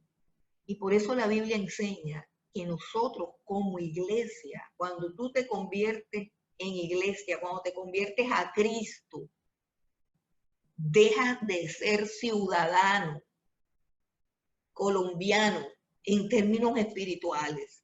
En términos físicos, sí eres un colombiano, yo soy colombiana, pero en términos espirituales, ya yo no soy de aquí. La Biblia enseña que yo soy extranjera y peregrina. Esa es la enseñanza, que yo no soy de aquí. Ahora mi ciudadanía está en el cielo. Yo pertenezco al reino de la luz. Yo no pertenezco a este país. Y en este país se adoran otros dioses. Aparentemente vivimos en un país cristiano, sí, pero todo eso es apariencia, todo eso es apariencia. Todos los religiosos hacen coincidir a Cristo con otras doctrinas. Es decir, encontramos personas que van a la iglesia y al mismo tiempo leen el horóscopo para ver si si hoy le va a ir bien o le va a ir mal en el amor o en los negocios. Que van a la iglesia y le piden a Dios que los ayude, pero al mismo tiempo van a un lugar y se compran un brebaje, una cosa, y se la echan al piso de la casa para que se vayan las malas ondas. Van a la iglesia, pero al mismo tiempo practican el hinduismo o el budismo o la meditación trascendental o el yoga o el reiki o la terapia no sé qué o el positivismo o el hipnotismo o yo no sé qué más cosas, religiones que vienen de Oriente, Nueva Era, brujería, hechicería. Hay personas que pertenecen a la iglesia tradicional y también pertenecen a, otras sectas, por ejemplo, a la masonería. Pertenecen a la masonería también. ¿Por qué? Porque son idólatras. La idolatría tiene que ver con tener dioses ajenos delante de Dios. Además de Dios, además del Dios que se ha revelado como único Dios, también adoran a otros dioses, que si bien no son dioses, escuchen bien, no son dioses porque solamente existe un Dios, los demás son demonios. Entonces a eso se refiere el apóstol Pablo. Lo que los gentiles sacrifican, lo que los gentiles ofrecen, a los demonios lo ofrecen y no a Dios. Cuando ofrecemos algo, si no es por medio del Señor Jesucristo, no se lo están ofreciendo a Dios, sino a los demonios. Este es un tema bastante complicado, pero es bastante importante que lo entendamos. No podemos participar de la mesa de Dios y también de la mesa de los demonios. No podemos ser de Cristo y al mismo tiempo ser del mundo. Y no estoy hablando de aislarnos, no estoy hablando de misticismo, no estoy hablando de ropa larga, no estoy hablando de maquillaje, no estoy hablando de eso, son bobadas. Estoy hablando de la participación de la adoración pagana en sectas que no tienen solamente a Cristo y solamente su palabra. La religión pura debe estar basada solamente en la persona de Dios, en su Hijo Jesucristo y en su palabra. Cuando ya hay otros aditamentos, hay otros dioses, hay otros componentes extrabíblicos, ya estamos incurriendo en terreno de adulterio espiritual o idolatría. ¿Cuál es el otro componente de la doctrina de Balaam? El dinero, el amor al dinero. O sea, la doctrina de Balaam tiene dos componentes. Número uno, el que se puede participar de las cosas del mundo. Y no estoy hablando, bueno, no estoy hablando de qué sé yo, de ir al cumpleaños de mi abuelita. No, miren, no estoy hablando de pronto me van a criticar, no estoy hablando de que de pronto te invitan al bautismo del bebé, no sé qué, y tú vas porque no quieres ser grosera, no estoy hablando de eso, no estoy hablando de cosas que son superficiales, estoy hablando de la participación real en el reino de las tinieblas a través de estas festividades y de estas cosas. Piénsenlo bien y que cada uno pueda percibir lo que Dios quiere hablarnos. Somos la iglesia. Es más, la Biblia dice, con respecto a lo que nosotros somos, dice, porque somos real sacerdocio, nación santa, pueblo adquirido por Dios, comprado por Dios con sangre, para que anunciemos las virtudes de aquel que nos llamó de las tinieblas a su luz admirable. Recuerden eso, somos nación santa, es decir, la iglesia del Señor Jesucristo es un pueblo, es una nación, y nosotros tenemos nuestra propia cultura, nuestras propias formas de gozarnos, de alegrarnos, sin tener que contaminarnos con festividades que son ofrecidas a dioses paganos. Bueno, que Dios nos ayude con esto. Vamos entonces así a empeorar, la cosa va a empeorar porque aquí tenemos unos exponentes de la doctrina de Balaam. unos exponentes de la doctrina de Balaam. ¿Y por qué los he puesto aquí? Ya llegué al punto donde quizás muchos de ustedes dicen, pero no es necesario ser tan obvios. Bueno, resulta y pasa que sí es necesario ser obvios y sí es necesario que seamos claros, porque lo que Dios está diciendo que tiene en contra de la iglesia de Pérgamo, dice, es que tienes ahí, significa que tolera la presencia de los que retienen esa doctrina. No estamos hablando de los que tienen la doctrina, yo no tengo esa doctrina. Y quizás muchos de ustedes, y ni quizás ninguno de ustedes tiene la doctrina de Balaam, que enseña que podemos participar del mundo, que podemos fornicar y que le da especial protagonismo al dinero por encima de la persona del Señor Jesucristo. Entonces, esas personas que tienen esa doctrina no son iglesia. Recuerden, no son iglesia. Y lo que Dios tiene contra Pérgamo es que la tolera. O sea, que tolerarlos, que es la posición de la mayoría de los creyentes de sana doctrina, una posición de tolerancia basada en un amor falso, un amor que no es amor, sino que es amor por el mundo, es amor por el bienestar, es amor por llevarme bien con todo el mundo, y Dios lo rechaza totalmente. Y dice, yo tengo contra ti que tienes ahí a los que retienen la doctrina de Balaam. ¿Qué quiere decir eso? Que no podemos hacernos los de la vista gorda, que no podemos ignorar que hay unos personajes, no son estos, hermanos. Yo puse aquí, este es como el top 5, top de los 5 peores ministros o exponentes de la doctrina de Balaam. Este top 5, porque usted me pregunte, pero ¿y quiénes son y dónde estará esa doctrina? Velos aquí. Este que está aquí se llama Joel Osteen y ha escrito muchos libros y el bestseller más grande que tiene se llama Tu mejor vida ahora. Así se llama uno de sus libros. Si ha escrito más herejías, por supuesto que sí, pero de esa le conozco el título. Tu mejor vida ahora. Lo rechazo solamente por el título. ¿Sabe por qué? Porque por muy bien que me esté yendo, porque creo que me está yendo demasiado bien, creo que Dios está siendo muy bueno conmigo, pero mi mejor vida no es ahora. Mi mejor vida está allá. Mi mejor vida es después cuando Cristo venga por mí. Así que el solo título es una blasfemia y es un rechazo a la gloria y a la ciudad celestial y a todas las promesas y a todas las bendiciones que Dios nos está ofreciendo en su palabra. Esta señora que está aquí, que dice que antes era bruja, pero yo sospecho que todavía le queda mucho por dejar. Esta señora que está aquí habla con los billetes, habla con la plata y se ha autoproclamado también apóstol, una cosa abominable. Este señor que está aquí, Benny Hinn, ustedes lo conocen, es un hombre que vive una vida excéntrica. Este señor que está aquí, hermanos, ha matado gente. ¿Sabe cómo ha matado gente?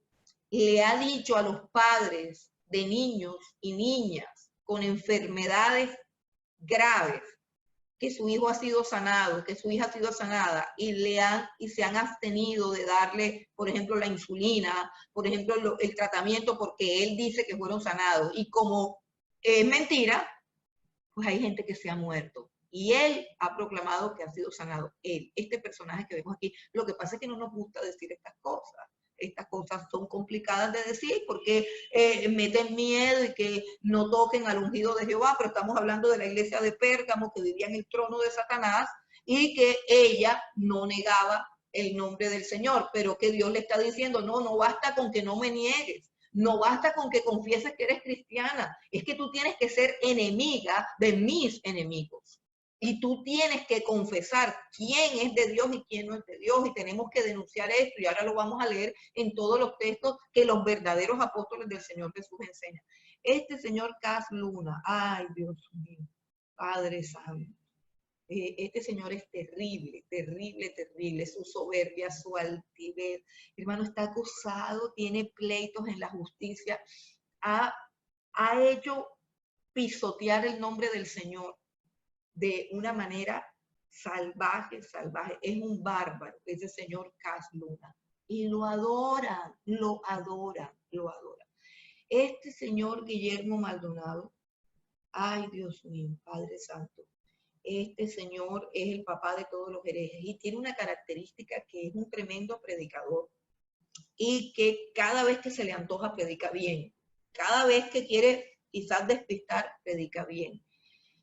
Como les dije, este es el top 5. Estos son los papás de miles ministros de la doctrina de Balaam, que profesan sus herejías hoy en día.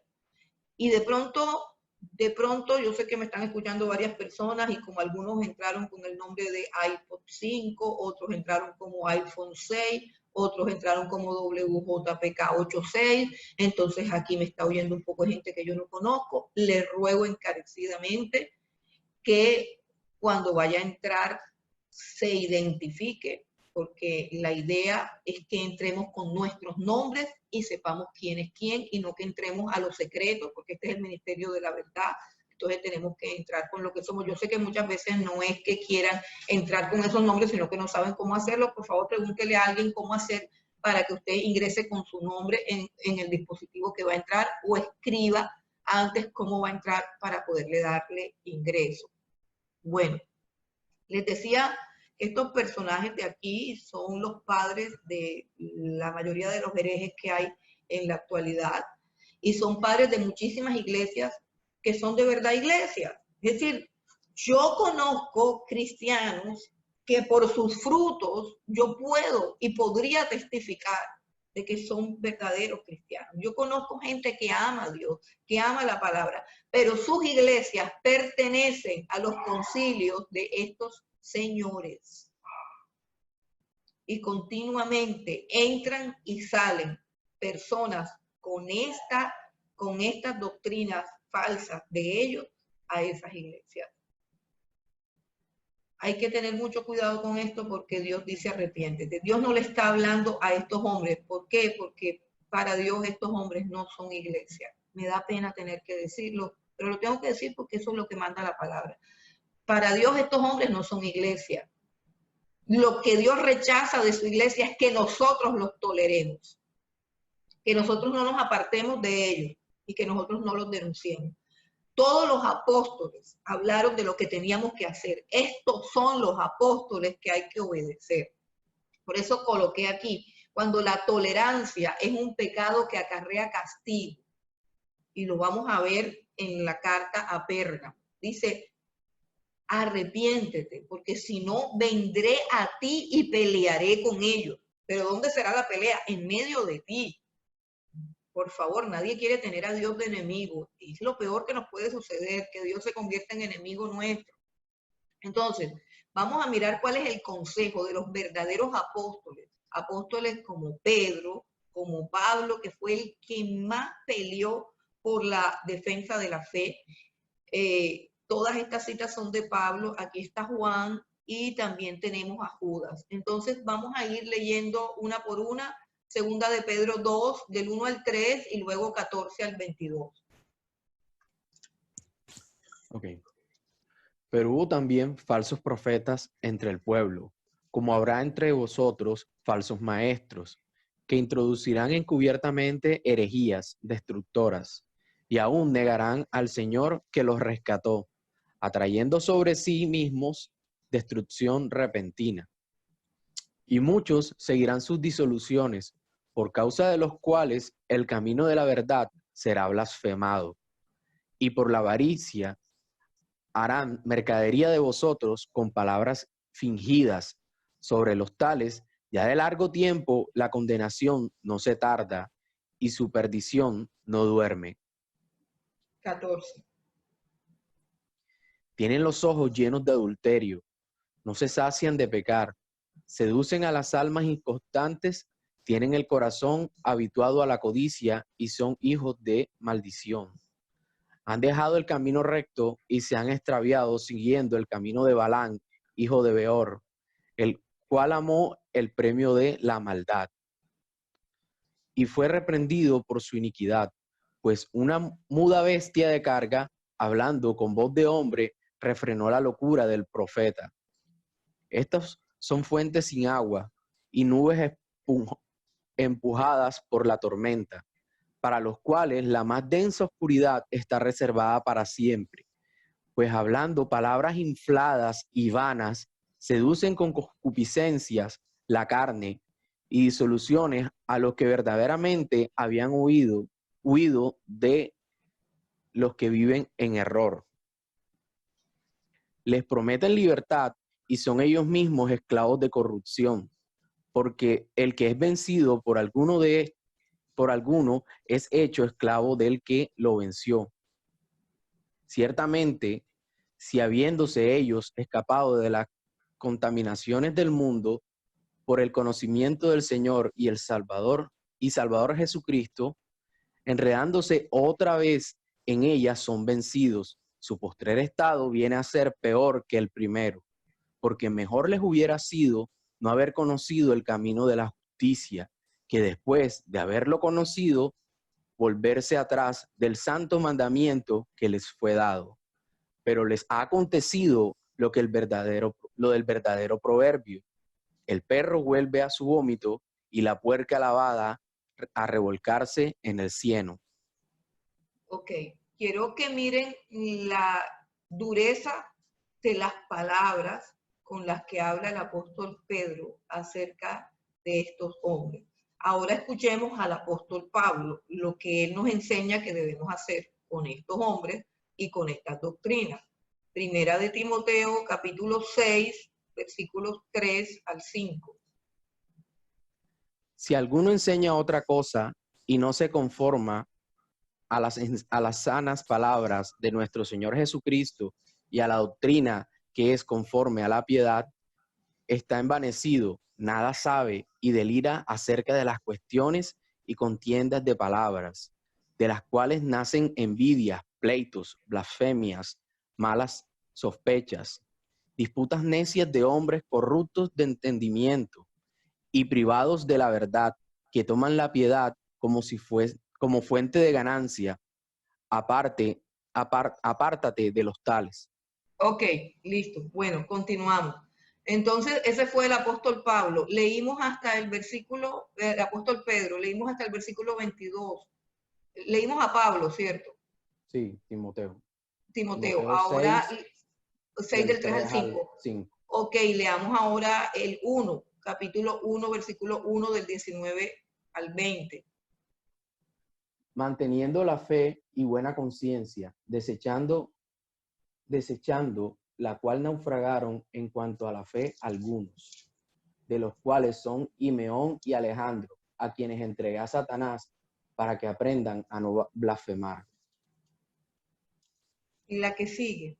Dice, mira, antes de seguir, dice Himeneo y Alejandro. ¿Qué está haciendo el apóstol Pablo con los falsos ahí? Los está denunciando con nombre y está expulsándolos de las iglesias. Eso es lo que tenía que haber hecho la iglesia de Perga.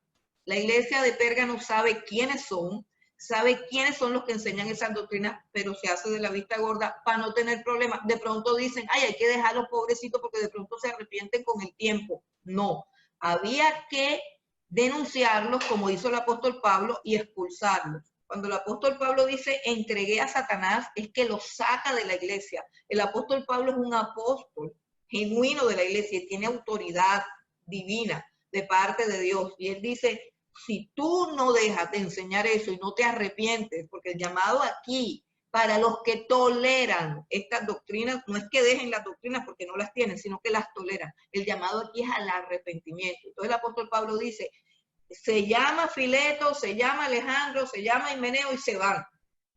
Eso se llama enviarlo a Satanás. Es una forma, como él lo dice, es decir, se le quita la cobertura de la iglesia y se entrega al mundo. Y el que impera en el mundo es Satanás. Satanás es el príncipe de este mundo.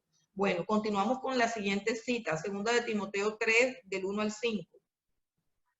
También debes saber esto, que en los postreros días vendrán tiempos peligrosos, porque habrá hombres amadores de sí mismos, avaros, vanagloriosos, soberbios, blasfemos, desobedientes a los padres, ingratos, impíos, sin afecto natural, implacables, calumniadores, intemperantes, crueles, aborrecedores de lo bueno, traidores, impetuosos, infatuados, amadores de los deleites más que de Dios, que tendrán apariencia de piedad, pero negarán la eficacia de ella. A estos evita. Ok, fíjense que dice claramente a estos evita y los define. Hermano, no se trata de ser de pronto muy radical, como dicen algunas, o fanático. No, es que ellos son así, ellos son así. Si uno los escucha hablar por 5 minutos, y yo no les aconsejo que los escuchen hablar ni por medio minuto, porque son altamente contaminantes. Pero bueno, o sea, ustedes son estudiantes de la palabra, mi consejo es que no los escuchen, ellos contaminan, no tienen nada que aportarle a la vida de ustedes. Pero bueno, si lo llegan a escuchar con discernimiento espiritual, si ustedes de verdad han sido transformados por la palabra de Dios, pueden escucharlo unos segundos y se darán cuenta que todas las características que describe Pablo, ellos las tienen: arrogantes, altivos, amadores de los deleites, con apariencia de piedad, una piedad falsa, religiosa, sus voces son fingidas, todo lo que hacen es fingido, el escenario, todo es falso, todo es fingido, no hay nada genuino, no hay nada verdadero, carecen por completo de humildad, tienen una forma profana de hablar, en fin, todo lo que está escrito ahí solamente es escucharlo y uno se da cuenta que ahí no hay nada que hacer. Bueno, Filipenses 3, del 18 al 20, puedes leer, Waldir. Porque por ahí andan muchos, de los cuales os dije muchas veces, y aún ahora lo digo llorando, que son enemigos de la cruz de Cristo, el fin de los cuales será perdición, cuyo Dios es el vientre y cuya gloria es su vergüenza, que solo piensan en lo terrenal. Mas nuestra ciudadanía está en los cielos, de donde también esperamos al Salvador, al Señor Jesucristo. Ok. Dice el apóstol Pablo que son enemigos de la cruz de Cristo. O sea, su evangelio no está centrado en la cruz. El evangelio de Cristo es: si alguno quiere venir en pos de mí, está diciendo Jesús, si tú sabes cuán glorioso es Cristo, cuán precioso es Cristo, cuán grande es el tesoro y el privilegio de tenerlo, entonces Él viene y te dice: si alguno quiere venir en pos de mí, tome su cruz, niéguese a sí mismo y sígame. Ese es el evangelio. El símbolo del evangelio es la cruz. Es que yo muera a mi pecado, a mi maldad, a mi codicia, a mi avaricia, y que en mí nazca Cristo, su mansedumbre, su humildad, su generosidad, su bondad, su sabiduría, su amor, etcétera, etcétera, etcétera. Es una transformación completa. Pero ellos son enemigos de la cruz de Cristo, son enemigos de ese evangelio, son enemigos del sufrimiento, son enemigos de la consagración, son enemigos de todo. Dice, su Dios es su propio vientre, o sea, los deleites, el placer, el pecado, y solamente piensan en lo terrenal. Dice, pero nosotros somos ciudadanos del cielo, más nuestra ciudadanía está en el cielo, de donde también esperamos a nuestro Salvador. Son dos formas de vida diferentes. El cristiano espera su mejor vida ahora. El cristiano aquí es extranjero y peregrino. Ellos siempre están tomando posesión de la tierra, siempre se están apoderando de los bancos, de las gerencias, de los poderes. Ellos están llenos de soberbia y de altivez. Escuchemos por último al apóstol Juan en segunda, no, por último no, por falta Judas. Segunda de Juan es solamente un capítulo, el versículo 10 y 11. Ok, sería bueno que lea desde el 9, voy a leer desde el 9. Ok. Cualquiera que se extravía y no persevera en la doctrina de Cristo, no tiene a Dios. El que persevera en la doctrina de Cristo, ese sí tiene al Padre y al Hijo. Si alguno viene a vosotros y no trae esta doctrina, no lo recibáis en casa, ni le digáis bienvenido, porque el que le dice bienvenido participa en sus malas obras. Ok, entonces mire lo que dice, ni siquiera lo recibas en casa. Ay, no, pero yo cómo voy a ser tan mal educado, no, qué pena.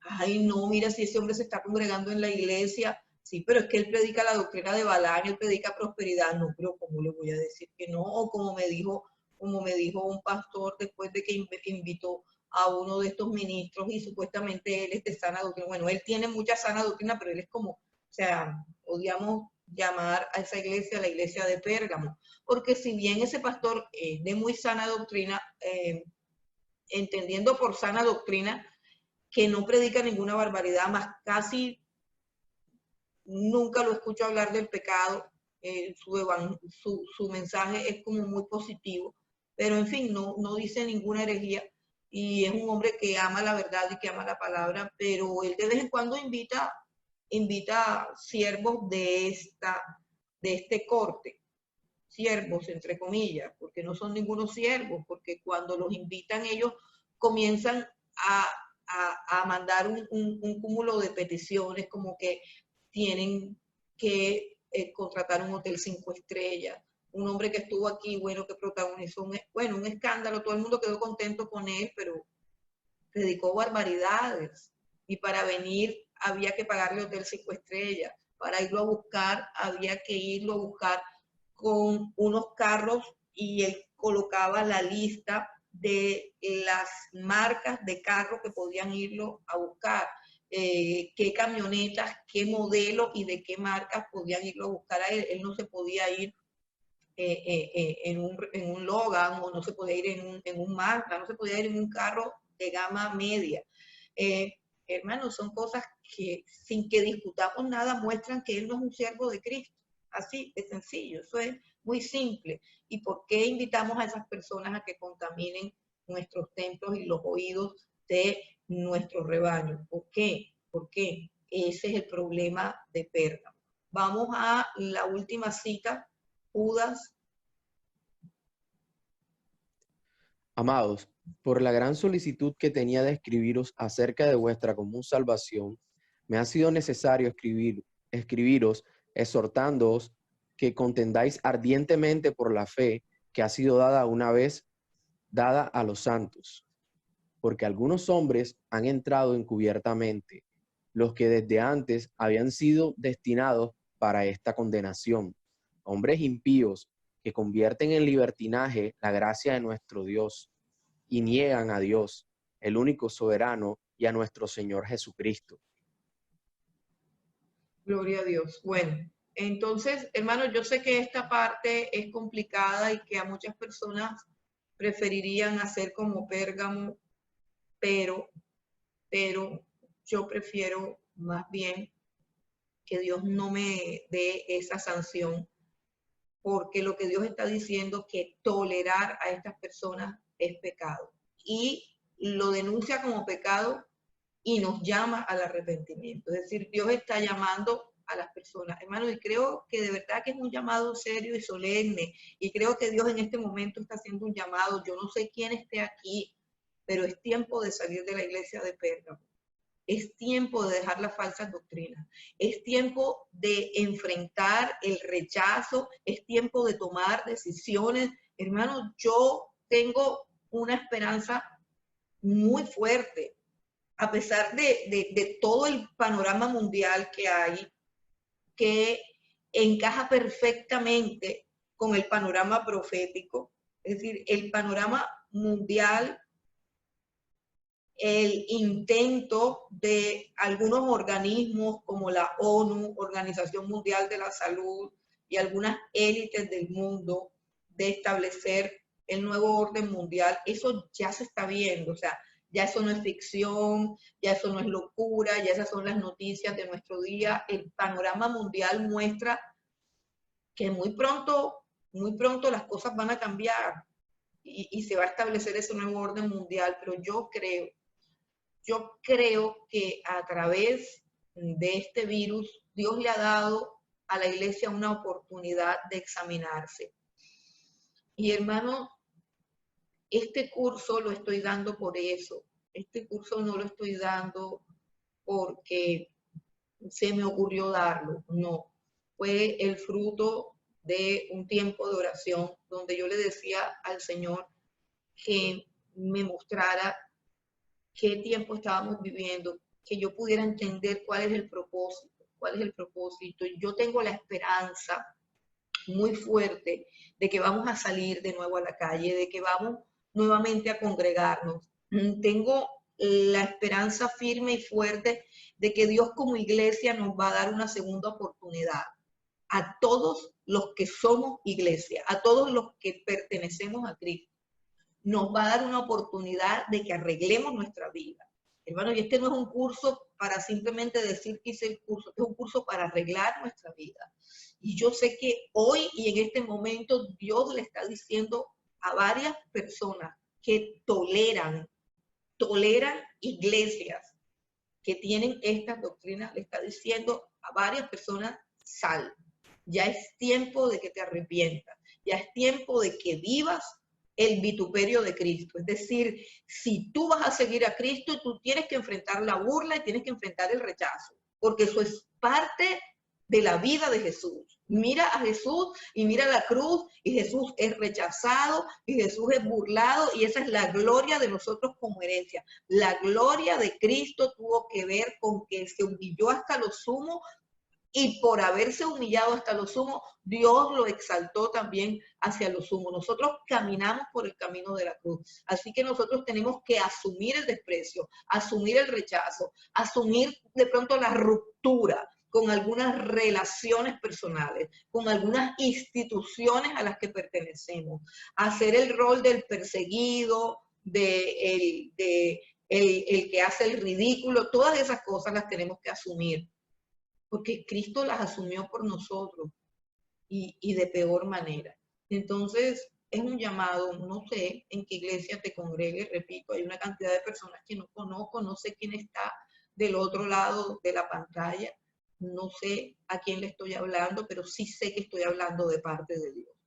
Repito, no sé quién eres tú, pero sí sé quién es el Dios que habla. Y sé que esto es palabra de Dios. Y sé que si salimos nos quedará poco tiempo. Y sé que si salimos tenemos que salir con decisiones claras y contundentes. Decisiones que permitan que recobremos el poder de Dios. Porque recuerden cuál era la clave de Balaam, decirle al rey, el poder de ellos está en que la presencia de Dios está con ellos. Y nadie puede hacerle frente, nadie los puede derribar. Ellos son indestructibles porque la presencia de Dios está con ellos. Hermanos, nosotros como iglesia somos indestructibles. Las puertas del Hades, o sea, del infierno, de la muerte, dice el Señor, no prevalecerán contra su iglesia. Y nosotros somos su iglesia, pero tenemos que vivir como iglesia. No podemos permitir que una fiesta, que una comunión con dioses paganos, que la idolatría haga que Dios se aparte de nosotros, que Dios se aleje, o que como iglesia no tengamos fuerza. Que Dios no nos diga, si no te arrepientes, vendré contra ti y pelearé contra ellos con la espada de mi boca. O sea, ¿con qué es la pelea contra estos siervos? Con la palabra de Dios, con la palabra que está escrita. Es necesario que contendamos ardientemente por la fe. Es necesario contender. No podemos como iglesia llevarnos bien con todo el mundo. No podemos hacernos los de la vista gorda. Tenemos que tomar decisiones, y esas serán decisiones en las que se van a romper muchas estructuras, muchas alianzas, muchas relaciones. Pero es preferible perder a mi mejor amigo que perder a Cristo, que es el que me da la vida. Por tanto, arrepiéntete. Tolerar a esta gente no es problema de carácter, no es señal de mansedumbre, no es señal de civilización, no es diplomacia, no, es pecado. dice el Señor. Por tanto, arrepiéntete, porque si no, vendré a ti. Y fíjese que Dios dice, vendré a ti, o sea, pero vendré a ti para castigo, vendré a ti a arreglar la situación, porque nosotros queremos que Cristo venga a nosotros. Yo todos los días le digo, Señor, ven pronto, pero no en calidad de hacer juicio, no en calidad de hacer castigo, sino en calidad de que nos acoja, de que nos libre de la hora oscura que se cierne sobre la tierra. Entonces, dice la conclusión final o el llamado final al que venciere. ¿Cuáles son las promesas para el que venciere? Le daré el maná escondido. Dice, ¿cuál es el maná escondido? Bueno, entendiendo lo que la Biblia muestra por maná, el maná fue el alimento con el cual Dios sustentó a su pueblo en el desierto. Pero en Juan capítulo 6, cuando Jesús multiplicó los peces y los panes, hizo una representación de ese maná y hizo también alusión a ese maná del Antiguo Testamento. Y dijo que el verdadero maná o el verdadero pan del cielo era el mismo. Vamos a leer ya casi para terminar, creo yo, Juan 6, del 48 al 51. Y vamos a leerlo rápidamente porque se nos está agotando el tiempo. Aunque como nadie va a salir de su casa, de pronto no importa. Yo soy el pan de vida. Vuestros padres comieron el maná en el desierto y murieron. Este es el pan que descendió del cielo, para que el que de él come no muera. Yo soy el pan vivo que descendió del cielo. Si alguno comiere de este pan, vivirá para siempre. Y el pan que yo daré es mi carne, la cual yo daré por la vida del mundo. Ok, bueno, entonces el pan de vida es el Señor Jesucristo. Y también dice que le dará un nombre nuevo escrito en una piedrecita. Hay una cantidad de teorías acerca de dónde sale la piedrecita, que la piedrecita se refiere al Urín y el Tumín, unas piedras con las que el sumo sacerdote consultaba la voluntad de Dios. Entonces dicen que de pronto esa piedrecita es el conocimiento de la voluntad de Dios. Dicen que esa piedrecita puede ser un brillante que simboliza la vida eterna, pero hay una aplicación que me parece muy interesante que dice que en el momento histórico en que se escribe esta carta hay una costumbre en Roma de que los que ganan una competencia se les da una piedra blanca con su nombre escrito, y esa piedra blanca es la entrada, es como el boleto de entrada a un banquete donde se celebra la victoria de todos ellos y donde se les hacen distinciones y se les colocan medallas y todo eso. Así que esa aplicación me parece que nos las aporta un gran escritor, y me parece que es muy interesante y que concuerda mucho con que esa piedrecita blanca con ese nuevo nombre es nuestra nueva vida en Cristo, es nuestra nueva naturaleza, nuestra nueva identidad, lo que somos cuando hayamos llegado a la perfección, cuando hayamos llegado a la estatura de un varón perfecto, y que esa piedrecita es la entrada, el pasaporte, la entrada a su presencia, a disfrutar de su banquete, a disfrutar de su presencia. Bueno, hermanos queridos, hasta aquí nuestra clase